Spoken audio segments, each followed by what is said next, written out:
I can tell you, before we start, I can tell you that when you're working with a low budget, the best choice is to How to produce animation on a budget. This is a one-on-one session of the Alt Arts Academy podcast hosted by Dean Victor Varnado with today's student, Roxxy Haze. Hey, everybody. Welcome to the Arts Academy podcast. This is a one-on-one session with Victor Varnado and Roxxy Haze is our guest today. What we do here in the one-on-one sessions is we answer as many questions as we can in about a half an hour from people, and then we let everyone learn from it. Roxxy, I assume that you have a question for today. Just talk about what you need, and I'll answer as much as I can.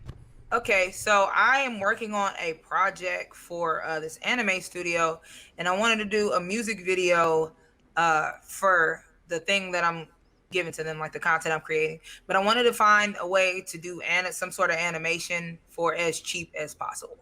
Oh, so you're working on a project for an anime studio? Yeah, you're presenting or pitching to them?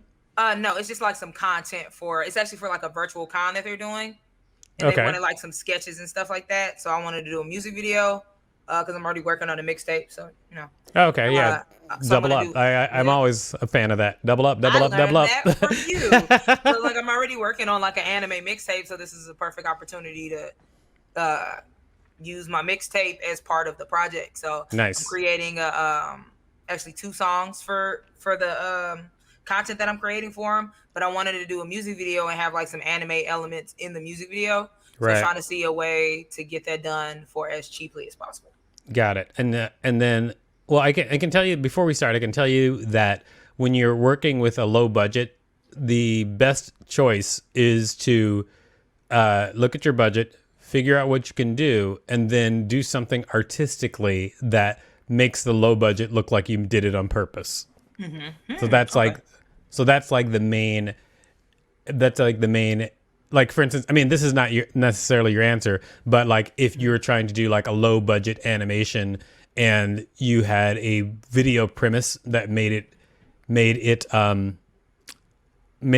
set up the idea that animatics were okay. Like maybe if it was like a video of somebody working at an animation desk and then it was animatics instead of full-on animation, then that could be something that makes the low budget look like it's supposed to be there. However, I don't know what your deal is yet, so let's start talking about it. Okay, so what is your budget? This is how I break things down. First of all, I start with budget, especially when we're working low budgets first.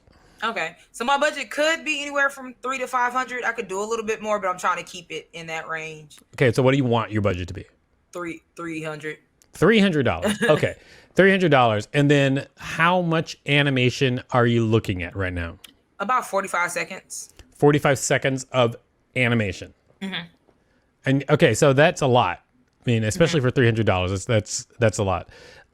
Luckily, with anime, there's a lot of ways to get around animation just because the anime style is kind of like low tech animation. Some of it, not a lot of anime, but some of it is low tech animation. Yeah, super low tech. Yeah. Okay, and then so I would say that.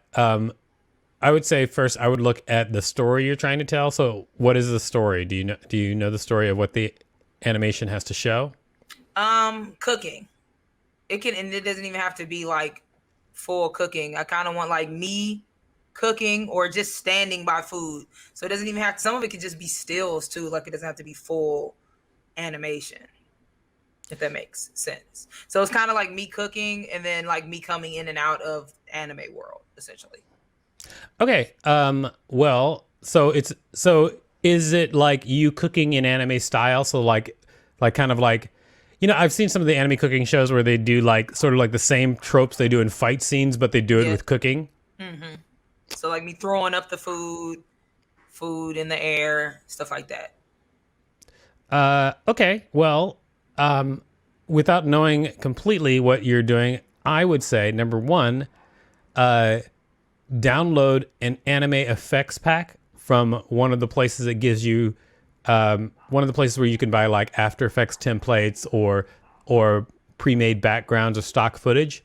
You can get an anime effects pack. Like, I don't know if you saw that. Did you see that video I did a long time ago where I added anime effects to this dude who's doing like kung fu in high heel boots? Mm-mm. Okay, so there's a guy who's doing kung fu in high heel boots. and he's like doing backflips and high heel boots. And then I added anime effects on top of it. And I just basically got an anime pack where it's just like it's like animated explosions, animated speed lines. Wow. And it's just a pack of all these animations that are already done. Okay, so that you put that with the animation that you have made, and you can get the anime pack for like $25. What? Yeah. You can get like an anime. Hold on, let me see what happens when I Google anime effects pack. Actually, I'm gonna do it over here on the other window, so I can actually bring it up. What? No, that was like I didn't even know that was a thing. Yeah, a lot of it is a thing. Well, it's just really because of the internet. Like everything is a thing. Like almost anything you can think of that you can do, somebody's selling. And so anime effects, video Hive. Okay, so let's look at some of this stuff. Okay, so like an anime effects pack is like if I go to someplace, this is a place called Video Hive, but there's like tons of places. Envato Elements is like all over the place. You can and some people have uploaded some anime effects on YouTube as well. I don't know if that is legal or not, but it's there. But like you can just get packs of effects. 850 anime effects, like all these effects. So you can use these in your look, see the price. See the price is like around $30-$25 for a lot of these. Toon's Tool, like what? I said, I'm in there. That is exactly. Okay, so that's one way to save money, that you can just take these effects. So and because you have all of these effects, like you can just throw them in your video as much as you want and make it look like you spent way more money. To the layman, because to people who know where these come from, well, they'll be like, oh, she just got an anime effects pack. But to most of the world, they don't have a clue that that's the way it comes out. So that's one thing you can do. And then the second thing you can do, I would think, is in the stylized animations, one of the easiest things to do is like if you can do a still and then just have elements, like very simple elements animated. Excuse me, I'm so sorry. Sorry, I'm gonna take some water here. Here you go. it was the face you made. I wasn't laughing because you were joking. You're laughing at me choking. That's not cool at all. But so like the anime, so like in a lot of the anime style, like for instance, say if you're cooking hamburgers and you turn around and you're throwing the hamburger up in the air and it's a freeze frame. So you could in that freeze frame just like do 2 frames of like effects in the background, and then if the hamburger and stuff are separate elements, what you can do is just like do a slow move of the element, which will look like animation. So I just think that if you really just follow the rules that they do in like that style of animation, one thing you're going to do is you're going to save a lot of money. You're going to save a lot of money with the anime effects. But number 2, if you plan out your shots, plan out your shots, and then you're going to need somebody who understands animation if you don't understand it yourself. But you're going to need somebody to plan out your shots to try and fake animation as much as possible. And and if you don't have somebody who can do that for you, there's actually videos online where they show how anime fakes animation, like where they talk about like how it's like, one frame. Like sometimes like people will scream in anime and it'll just be like a freeze frame, but it'll just it'll just zoom in on that freeze frame, stuff like that. That goes with audio that they use to kind of just like trick people, and you can do that straight through your video a lot. And you said that's called like basically tricking in anime. What is it? I'm trying to think about what I would animation. Like I would probably look at how low budget anime is made, like something like that, because you'll watch a video like that and then you'll see people say, oh, this is how we fake this and this is how we fake that. Gotcha. That voice, is that how they sound? Yeah. Cool. And then another simple thing to do is if you download videos and then put And if you need videos or something in the background or something, if you need anything in the background, you can use tune effects, or like you can download something and then put on a sort of like a tune effect on it. So if you have stuff in the foreground that works and you need background elements, then you can take real things and then put tune effects on them to make them work better. Or like you could stylize stuff, like if you had a character in front that's in color and the background is like black and white, you can stylize like that, because that way you can get away with mixing sort of the media types with and fill your screen to make it look interesting without having to draw like a bunch of frames of animation. Got you. So I could kind of essentially get somebody to draw me like a couple times, like shoot the video first, get somebody to maybe draw some of the scenes, and then kind of make it like zoom, like you were saying, zoom in, zoom out, and then like stylize some of the background. Because I really don't need, for now I'm thinking about, I don't have to have 45 seconds of animation. That's just what I was thinking. If I just break up the elements of it. You don't have to have 45 seconds of animation. Not only that, like if you just dress up in like your costumes, because I know you have a lot of cosplay stuff. If you dressed up in your cosplay stuff and shot yourself on green screen and then used like a lot of the anime elements, like you could do a lot of stuff and make it seem like it's in that style. Have you ever seen the movie Cutie Honey, the live action Cutie Honey? Wait, this sounds familiar. The live action Cutie Honey. I'm actually going to I'll get the trailer and I'm going to play it for you while we talk. Okay. So I have seen this. What? I haven't seen the live action. No, I didn't know there was live action. I've seen that, but not the live action. I didn't even know there was. So they made it kind of like how you're saying with the effects. Yeah, they did it. They did it with, well, it's live action plus like anime effects. Hold on a second. Let's try and play in the background. I'm gotta nip that in the bud right now. Okay. So like in the live action Cutie Honey,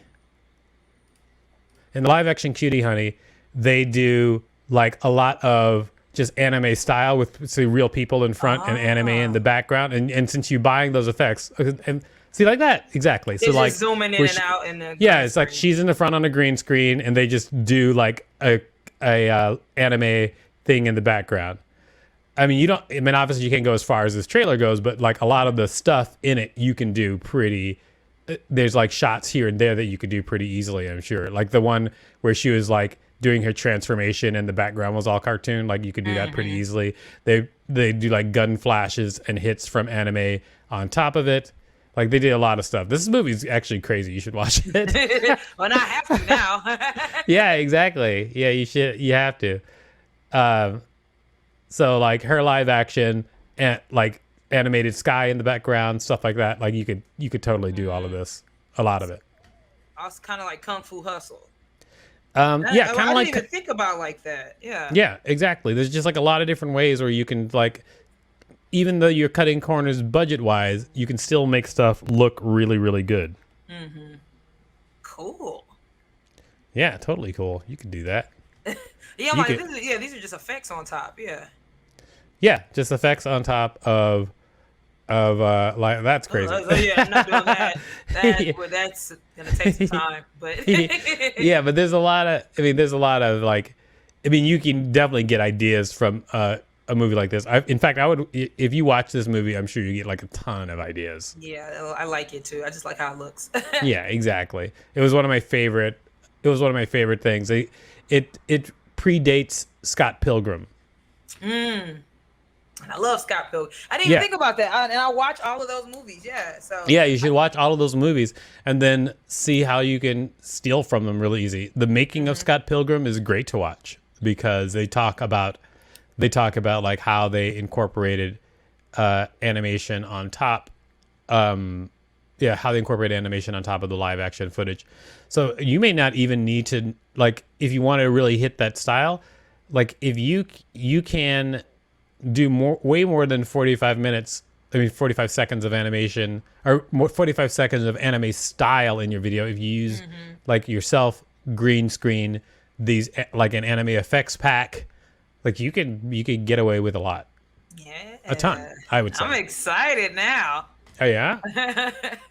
Yeah, I would, because I wasn't even thinking of that, doing it like that at all. So yeah, that opened up a lot of stuff. This is like, what was that triangle thing you said before? It's like spend money, but then you're gonna have to, if you want to spend less money, you're gonna have to spend more time on it. That Yeah, thing. it's like things. The triangle that people talk about is like fast, cheap, and good. And so you can only have two. Pick two: fast, cheap, or good. And so you can only pick two. So either it's cheap and slow, or it's fast and bad. It depends if it's going to be cheap. So, but there is another thing that people forget, which is just ingenuity. So fast, cheap, and good, true, but there's also ingenuity. Like if you can figure out a way to make something resonate with people, then you can still do it fast, cheap, and it can be good. Like I do when I do my episodes of my web series. That one, I would say that one's it's fast, cheap, and it's good because I planned it out. So because I basically said, okay, I worked in television. What works in television? A hook at the top, a good intro good intro for your video works really well. And then I edited in a style of storytelling that I really find engaging, which is like when you're mentioning things, sometimes other things, like I cut out things that I say and put in images or clips to say that thing anyway. So like I'll say, I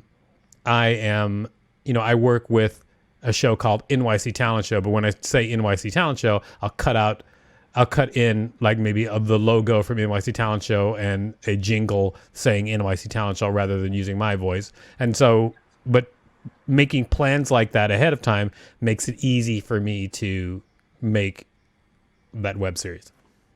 Gotcha. This has been quite helpful. Well, that's good. That's my question. Yeah. So See, I might have some more questions. Yeah, if you have any more questions, it's great because we usually do things. You definitely answered my question. We do these things for 30 minutes, but you've taken 15, so you still have time to, if you want to ask another question. You don't have to. Okay. No, I do have a question. No, I gotta go. I'm kidding. No. Okay, so I actually, and I had just made the post in the comedians group. I almost myself, because I didn't. I'm glad I did it like this. So like when I did the deal, I was trying to think of how much to ask for, and I just asked for their budget. I ended up just asking for their budget, but what I had in mind was going to be like way less than what they were offering. But they did ask me, because they said they may want to work on some future stuff, for my rate sheet, and I don't know how to calculate what my rate should be for stuff. Like I found this calculator to do for posts, but like I'm trying to figure out how to value my stuff. Like what like content creation, like to do a post, if they want me to do a post for their page, how much should I charge? If they want me to do this, like just on a sheet to send to mainly corporations. Okay, so they asked you for a rate sheet for social media. Yeah, for social media. And then, well, actually, that's going to be pretty easy to figure out. Mm-hmm. I would go to any website that says they handle social media for you and see what their rates are. Oh, duh! Yeah, and then look at that and then say to yourself, okay, if I did that much, would I be satisfied with that number? And then if it's not, then double it. And then say your rates are just basically look at what other people are charging, what other people think is reasonable. And then a company is going to be, it's going to be less for a company to charge than it's going to be for an individual, because a company can spread the work out over more people. For instance, like if it's easy for me to say, like if somebody was like, hey, I need 10 social media posts every month and I've got $100. it might be worth it for me as a company because I can hand it off to an assistant. Whereas an individual may need more actual money. So I guess you got to think about that because they might just go to a company too. Also, there is the idea, and not a lot of people do this, but you can do this really, really easily. And you've seen me do this. And that is you can hand your work off to other people. You can delegate your work, but it's not like you hand off the work completely to other people, but you get the work to like 90% through someone else you hand it off to. For instance, okay, say someone gave you a budget of $500 to do 10 social media posts, right? So you could take part of that money and say get someone to create 10 social media posts or 10 social media ideas, like $100, okay? And then they give their social media stuff back to you in a format that you can edit. So it's way easier to edit something that's already there to make something from scratch, obviously. And so if you have people get things to a level that is almost complete, and then you can use your expertise to polish it, because this is something that I did with videos all the time, where, in fact, that's how Bring Back Laughs got picked up as a pitch, because I shot some footage of a comedy show, and then I sent it out to an editing service, and I asked them to send me the project file back, and then I took the project file, and then I polished that. So basically, it was like I only had to spend a very small amount of my time just polishing, because, and then that made the whole process worthwhile for less, because the editing assistant is much less than my rate, and they take their 3 hours, and those 3 hours for me would have been a huge loss money wise. But an editing assistant is fine, and then all I do is spend like 20 minutes polishing, boom. And then you're good. Okay, so would it be the same? Well, I guess I could do the same thing. So like whether I'm making the post, like they're hiring me on like to create the social media post, or if they're hiring me on to promote, like as an influencer, would it just still be the same thing? Just go look at other influencers' pages and see what their rate sheets are, and kind of charge based on that. Yeah, I mean, what they want to make. I'm sorry, they want to make. Oh, sorry. So they want you to post on your social media, not for their own social media. Well, I've had both. So right. With this specific company, they want me to create some stuff, and it's gonna go on their site. But then they also might want me to do stuff for me to promote their stuff, because they have like an app and stuff. So so I know I need to charge differently. Like if I'm creating the content and they're posting it versus me like creating and promoting the content. Right. So how would I kind of charge with that? Just kind of look at people that kind of have my same following. Look at people that have your same following. I mean, just because I've done this before, and you should probably do this, is just look on YouTube about how to buy Instagram shout outs, because then people show them negotiating with influencers and how much they ultimately charge. Okay. So then you can see what people really charge. And so they'll be like, this page has, 60,000 followers, and I ended up paying them X amount of dollars so that I could get a shout out. Okay. So I could look on there. Cool. I got six minutes left. I got more questions. Wait. I'm getting these questions. Let me see. Boom. We kind of talked about it before, but I still don't know if I'm doing it right. I think you actually did an episode on it. Like when you're contacting industry people, right? Okay. I'm gonna go watch the episode because I know you probably talked about it. Okay. I don't know what I'm like. I don't know how to find the information on like who exactly I'm supposed to talk to and what I'm supposed to say. Is that on that episode? What you're supposed to say is in that episode, but who you're supposed to talk to differs depending on what you're trying to do. Okay. So like it depends to collaborate like with a brand or something like that. Okay, so you're trying to reach out to brands to collaborate on like doing like a promo for them, or them paying me to do some content or something like that. Okay. So I believe most of the companies are called brand management companies. And not only that, there's actually websites where influencers can post their profiles and then brands will come to them. It's a kind of like a matchmaking thing for brands and influencers. I'm on one of those. Why? I didn't think about that. So I can I'm on one of those for the stuff I do at Hot Topic. So I can just go through and find some more companies that do that. Absolutely. Why did I not think of that? Find those companies and reach out to them. Absolutely. They're looking for that specific thing. And I would just look at all of those resources and see if you can get in there and get it started. I also work with branded entertainment management companies, meaning that there are companies that basically have brands as clients, and they're companies that have brands as clients, and their job is to field projects that might want to match with their brands, and they just weed through stuff that sucks. And so they'll basically make sure that whatever is coming to the brand ultimately is something that's worthwhile. Gotcha. And when I worked with Rizzle on the Instant Album project, I went to one of those companies and I was like, hey, I'm doing this thing. This is the reach. I made a deck for my pitch, and I pitched my work with Rizzle. And then I went to one of those companies and I was like, do you have any brands that might want to work with? And they came back with the phone company that was giving away free phones. TCL gave away free phones to people in the contest, the winners. It was great. And then I gave them the numbers at the end, like how many people we reached, and they were happy with that. I like that. You got good ideas, buddy. I got one more question.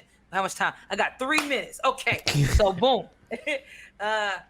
When reaching out to get sponsors to send you free stuff for events, would it just still be the same thing? Like make a pitch deck, kind of promote it, send it like that. Like, hey, I want you to give me some free stuff for this event. What would I kind of use to entice them? Like the other events, or still my reach, or kind of all of that? Well, I'll tell you what I'm going to do. I'm going to show you my pitch deck really quick. Okay, because this is the last thing we're gonna do. I'm gonna show you, but to answer your question, basically, what they want to know what they get out of it. That's it, really. Gotcha. And what do brands want? They want, what is this noise? There's a big noise in the background. Okay, so I can actually show you what I did with the brand pitch deck right about now. Okay, so this is how I pitched to brands. Hold on. Why did I write these on sticky notes? No, I should have just wrote them in a notebook. Look how many sticky notes. Okay, so this is actually the deck that I used to pitch to brands for Instant Album Project. So basically, and I think we talked a little bit about my philosophy behind decks. I basically it's a coloring book. That's one. And then number two, I answer questions in the order that they would come up in the mind of the person who's reading the deck. So Instant Album Project, the first thing is what is Instant Album Project? I say that at the underneath the subtitle, and then I explain exactly what it is and how it works. And then I show them examples of what things in the Instant Album Project look like.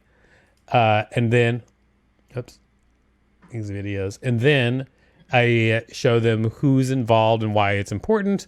And then I'm like, okay, and this is the type of reach we're going to get because we're working with these people, which is Rizzle. This is all stuff I think that Rizzle has published, so it's not like private information. So just so you know. And then for brands, I also made 3 tiers, because here's the thing. The project was like an experiment. I knew I wasn't going to get money from brands, but I wanted people to think that they were getting a deal if they gave me anything. because like if I had allowed them, because they're like, oh, some people might be paying, hundreds, tens of thousands of dollars, but if I can just send them some phones and they'll mention me, that's a deal, right? And that's exactly what happened. You wanted in the first place. Exactly. And then I talk about what I do as a company, and then that's the end.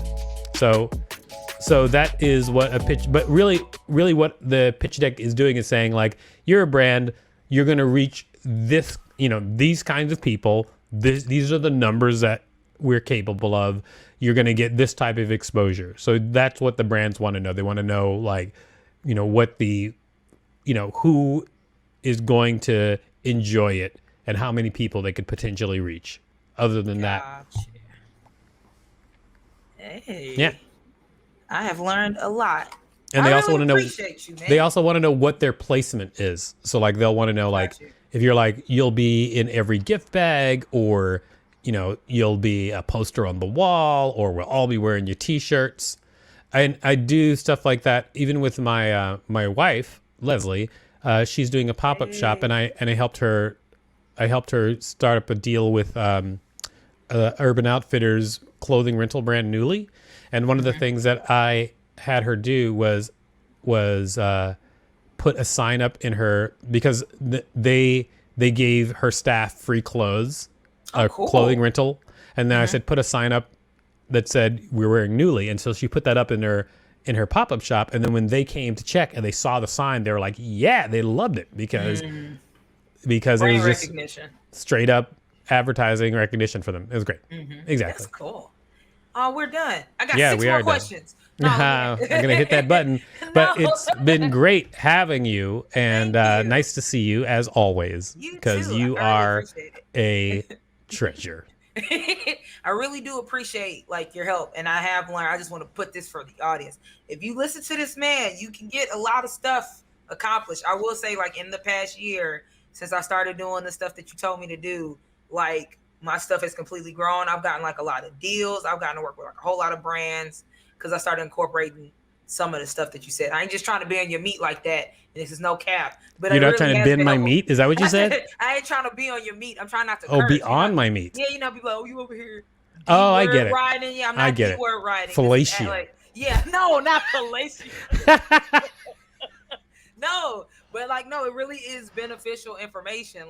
It has completely transformed how I'm doing stuff and how stuff's going for me. So I really do appreciate it. I absolutely am happy. I'm so happy that I'm really happy, and I'm proud of you as my friend as well. Great job. All right. Thank you.